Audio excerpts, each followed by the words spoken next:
A movie is kind of compulsory empathy, like it requires empathy for you to enjoy the film, because that is how you take the ride. Not only with like your experience of COVID, but also whether it be grief, whether it be feeling like you're isolated, this parade of historical events that are kind of depicted in this archival footage. And we think of it like it's weird to say historical events because you think historical event means like the Civil War or before whatever. you, yeah. Yeah, and it's like, no, it's these things that we lived through. During COVID, I had edited an archival documentary when everyone was at home and had nothing to do. And I had put together a 90-minute film that was basically just the history of the United States from 9/11 until the COVID lockdowns. And it was kind of a really jarring experience for people because you're seeing all the worst things that happened in the last 20 years of American history. And I started to think at the end of 2022, what if I were to get a small crew together, make something out here in Austin, Texas, and basically put together a movie about a guy making that movie. And we could shoot it in what ended up being 8 days. And I had met Brian Villalobos some months earlier through Jane Schwartz, who is also in the film. Jane had recommended Brian to me because I needed somebody for a short horror film that I'd been hired to direct.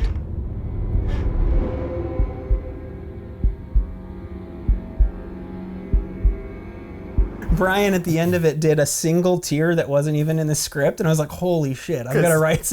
Because that's the kind of asshole I am. I was like, is it the fog in the room or is it him? He's like, I have this idea of making a movie out of the story of the guy who makes this movie. And I was like, so you? And he's like, no, not me. And he's like, but he does the same thing. And I was like, okay. And I was like, okay. Then I got the script.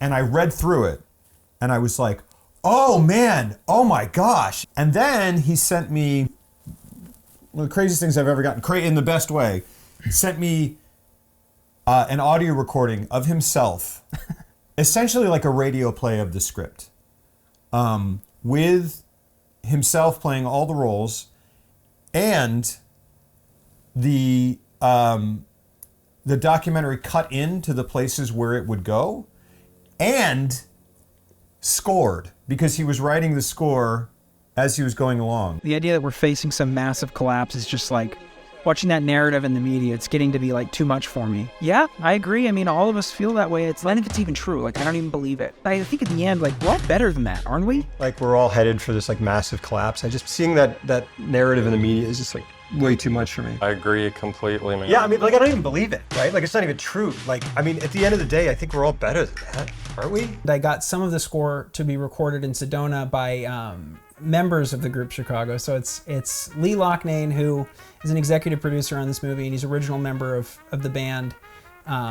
He had offered to let us use his studio in Sedona to record some like backing tracks for the music that I had written. So I worked for Chicago for about 12, 13 years before that, and that was like kind of a real holy shit moment where music that I had written was being played by, you know, music legends.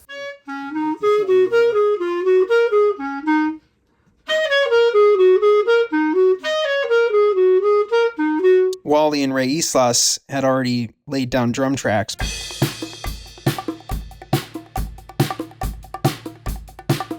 But I wasn't there to see it. So it was kind of amazing to watch Lee and Ray nail these horn lines that I wasn't even sure would make sense musically. A lot of it was just kind of moved around note by note in logic as I was figuring out what lines I thought sounded good to my ears, but I didn't know until they actually played it.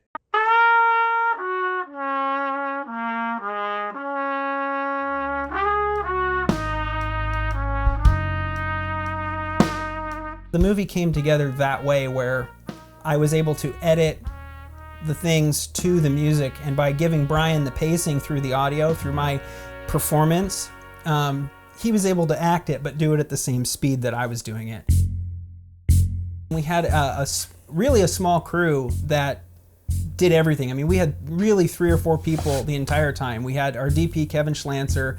We had Joshua Helms and Michael Jones, who provided all the camera equipment and shot the movie. We only had 8 days to shoot this. I can't believe 8 days. That it blows me. Like, Well- you told me it was 8 days after we did it, and I was like, what? Everyone in this movie really just knocks it out of the park. And As do you. You're in this movie. well, It's great. in a way, yeah, I think that's what the goal is whenever you make a movie, is to, even if it's about something that happened in, 1800, you want to find a way to put yourself into it. And they always make the joke about filmmakers that their first movie or their early movies are about high school or something. Like, every director has a high school movie, but I feel like this is that movie for me, where, it is, in a lot of ways, not everything in the movie that happens is me, but it is me, and it has to be. I mean, the movie has a lot of big emotions in it. Brian's ability to just say, hey, I need 10 minutes and I'm going to go in the other room and then I'll be back. And then he comes in and does an intensely emotional scene where it's like a guy that's actually gone through something. Then the scene's over and he's just back to normal as Brian. It's he is able to channel something and then go right back to being the lovable, great person that he is.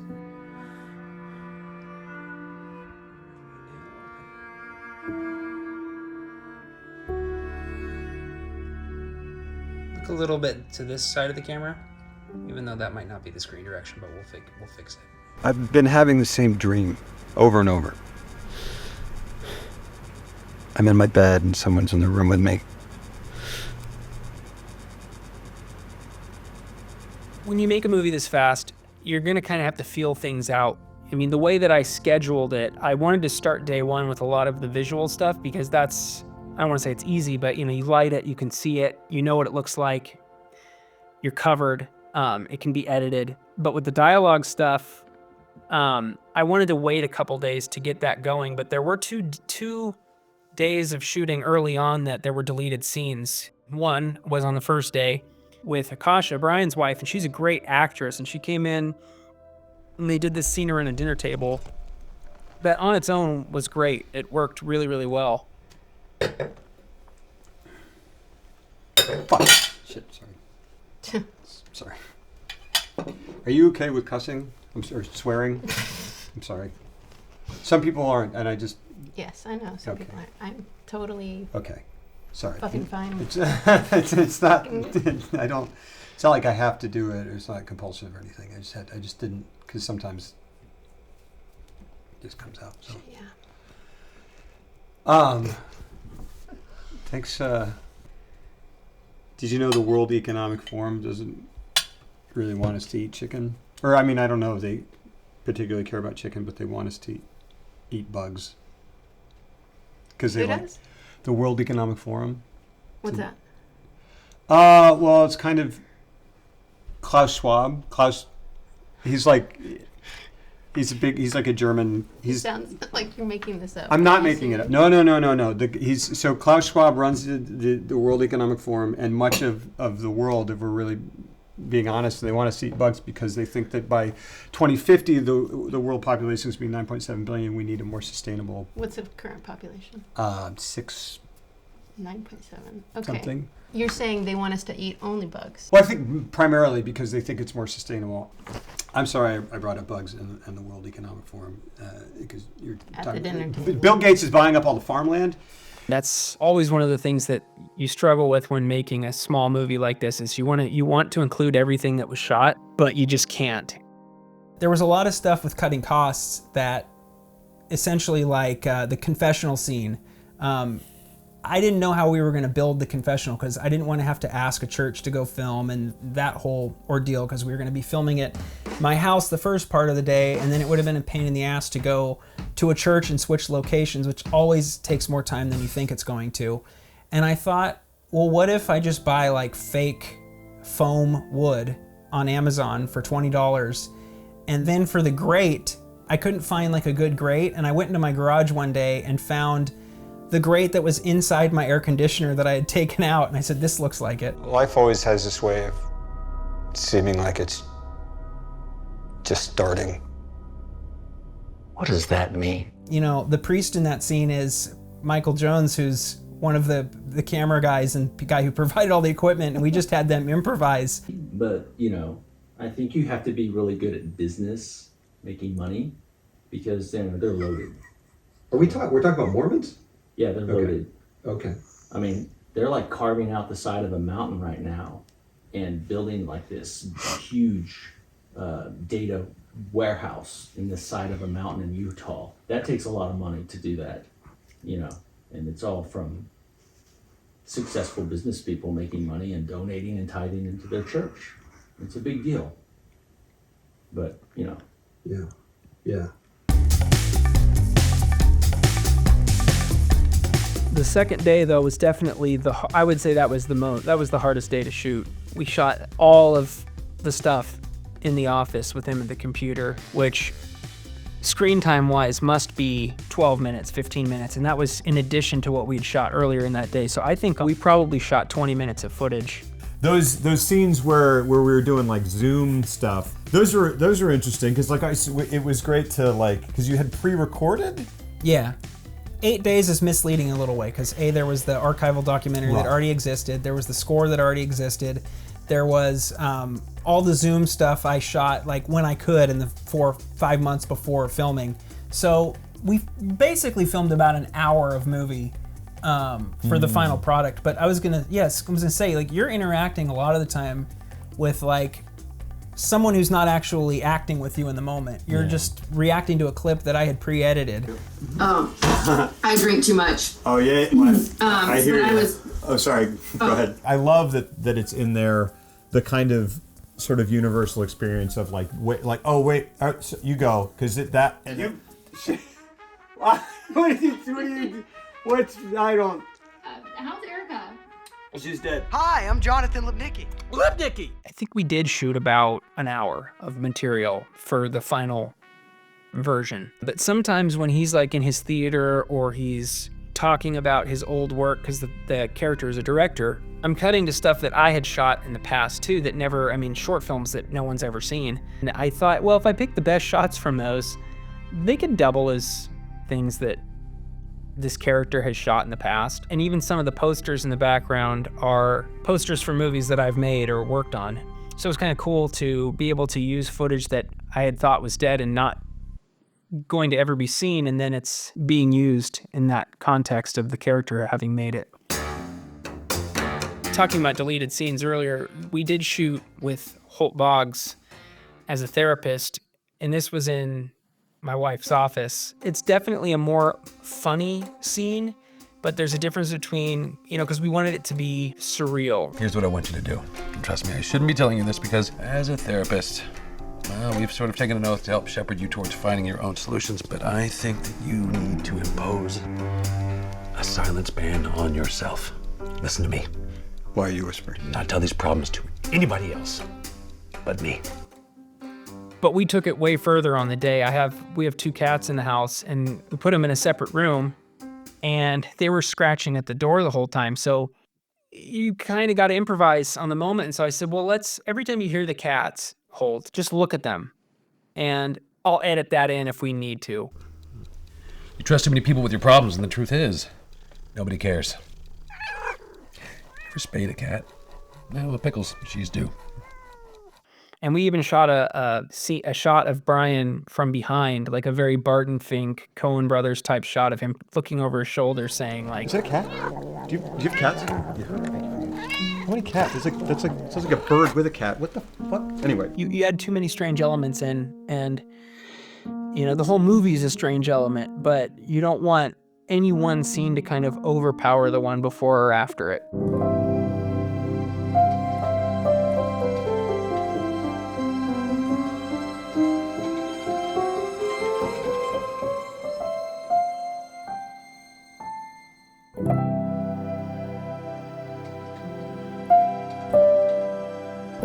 The movie looks great, but if it were to be highly overproduced, then it wouldn't work. The fact, one of the things about that you were scoring it as you were going. You were able to time out the whole movie, which is unbelievable. And then like, I remember like just we were getting prepared and blah blah blah blah blah, and then we showed up on the day.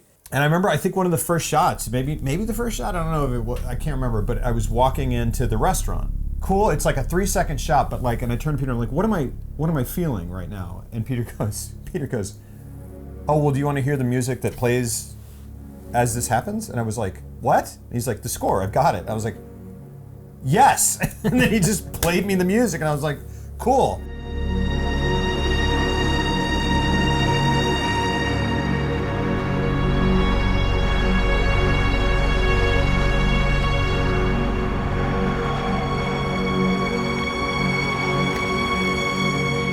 I've got it. I know exactly how this moment is supposed to feel because I had the music, and it's remarkable. That's unbelievable.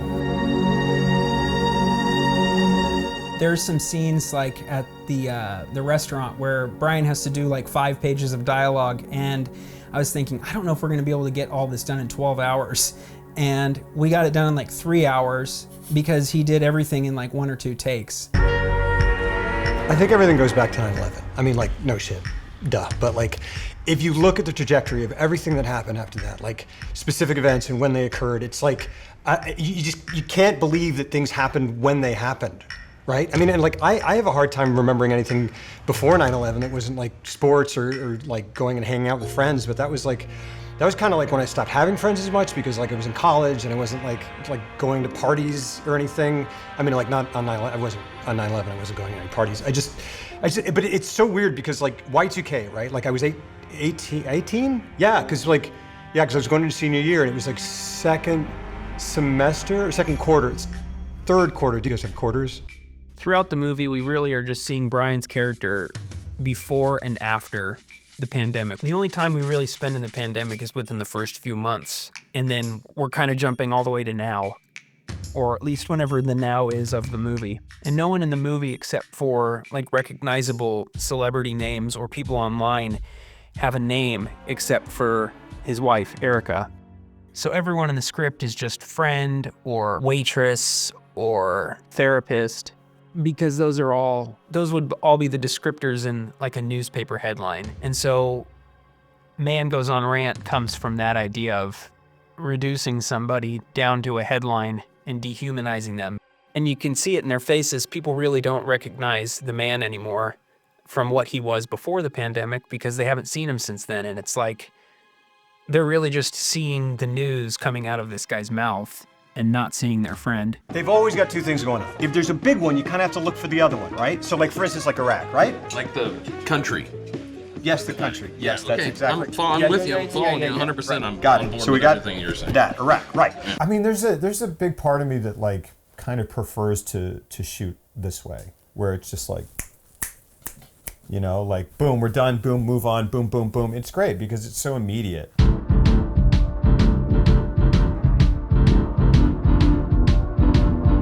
Working with Lipnicki on that, Oh, man. the soundstage day, like that was kind of the biggest day of the movie because we had, I mean, there was probably 20 people there.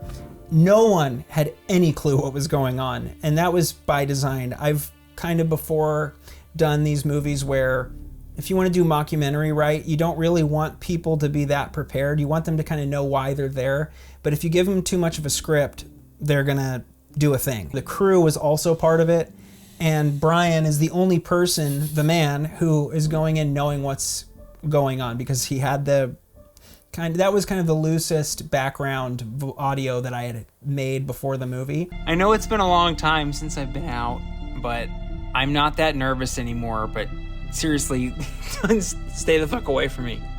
I'm not kidding. Stay away from me. I don't know. I haven't really been out a lot. I know you guys probably think I'm real freaked out about everything. I don't want to get COVID. So just stay the fuck away from me. But seriously, kind of let's keep a bit of a, stay the fuck away from me. But it's good to see you. It was very nerve-wracking for me because I was like, what do we, because what you what you said to me initially about it was like, I'm just going to have you direct a commercial. Like try to direct a commercial. I forgot and that. I yeah. went home. And I was like, okay, and like the Am night, I Bennett Miller? like you're right, like the night before, or at some point before, I don't know. I like storyboarded the whole thing out and was like kind of whatever. And I called like friends who were directors and was like, what do I, and so I just kind of was like, okay, so I'm actually gonna have to direct this thing. All right, guys. Sorry for the weird speech. It's been a while, but it's good to see you. You're good. Johnny, you're good. How's the flight? LAX. Right. Yeah. Do you mind? Sorry, you trying to get the mask up? Did you guys? Did they not have like a 95s, or is that like a? But then the thread is that I have no idea what's going. Like I'm like, why is this happening? Like Exactly. the most thrown by supposedly what's going on. And it's kind of a cool like thematically for the movie, because the movie is really about, to me, since COVID started, I think we're kind of in a new digital Tower of Babel where people don't really know what anyone else is saying, and it's like it was put upon us. And that scene kind of represents, to me, without sounding pretentious or anything about it, but it's a bunch of people who've also come out of COVID, and they're all speaking completely different languages. Like it's the most random stuff in the movie is in that sequence. Nothing is quite on point in terms of reality, but it all has to feel real. It's a kind of a weird balancing act. But there's one particular scene where Jonathan has to go up to Brian and tell him he wants to talk to him afterwards, after filming ends. Jonathan's over here. I like cussing. Yeah. I like cussing. Fuck. Shit. Piss. But you'll like be in the distance, like right here. And then you do one of these. You go, I just want to thank you for giving me this opportunity. Oh, that's my guy. Hey, man, I just want to thank you for having me. Of course. We blocked it out, and they just really did it in 1 or 2 takes. I really like this part because I feel it's like a conduit to help the man accomplish what he needs to accomplish. So it's weird, it's out there. Usually, I don't even know if I told Peter this, I'm not crazy about playing myself, but in this context, it's fucking awesome. So like Jonathan, God bless Jonathan Lipnicki. God bless Jonathan Lipnicki, which is not certainly the first time someone has said that, but like that guy, man, is just so wonderful, and so wonderful as an actor, and then so wonderful as a person. And then he came in and just sat down and like was like boom, and I finally like I get to shut up and just like listen and react to, and he just tore through those monologues, and they were just like breathtaking, and I'm just kind of going, no, it's not the virus. No, it's not the pills, the wireless fidelity, the corn syrup, the dextrinization. It's mind control with the magnets. Yeah. Did you know that electronic waves literally ooze through the vents of our computers? That interfaces with the magnets, and it leaves people helpless. It's a really hard monologue to pull off because it doesn't make any sense, and it threatens to, if he screwed that up, like it threatens to derail the entire movie, because people are probably watching it going, what the hell is going on here? But somehow it makes sense because he's delivering it. Give me my wash, bitch. Give me my wash. Give me my Holy shit, this is the best fucking cleaner I've ever used. What's that? It's clean as shit. It'll fucking clean any bullshit. Will it clean your filthy mouth? What's that? Will it clean that filthy fucking mouth of yours? That studio scene really was just a beast because, again, you want to use everything you shot somehow, and there's a lot of funny stuff that happened that day that we just didn't use. The big one that day was that was so hard to cut, was the stuff between Michael and Iba. How you doing, man? Good. That's good. I'm also good. Good. I like your suit, dude. It's fly as fuck. I will talk to you in a minute. In a minute? Can you shut up? 1 second. Listen.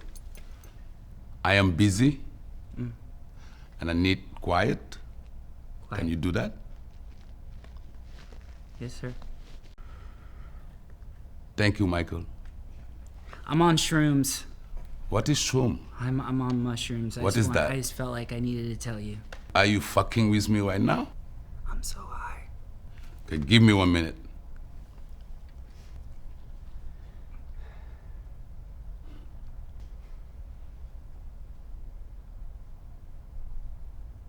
You need to leave.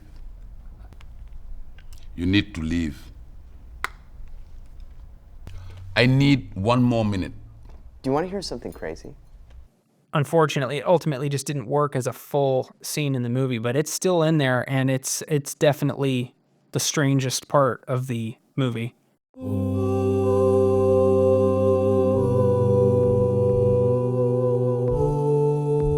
There's a lot of lighting in this film, but there's a lot of scenes where it's just you standing there and we're like, the natural light is good enough here. And we just went with that.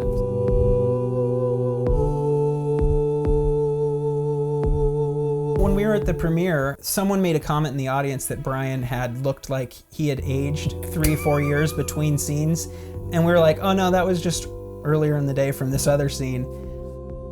Yeah, I don't know. I mean, I think going from scene to scene is just, that's just the time you've spent thinking about it, and then the ability to just sort of, or the willingness or the providence to be able to just, to like, I mean, because the camera goes on and I go, I hope. It's been such a crazy 5 years. In every way, for everybody, no matter what your beliefs are and what you think and what you feel. It's just been a really weird 5 years.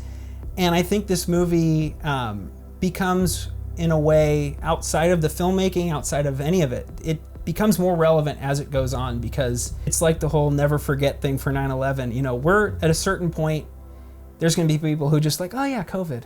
Oh yeah, lockdowns. Oh yeah.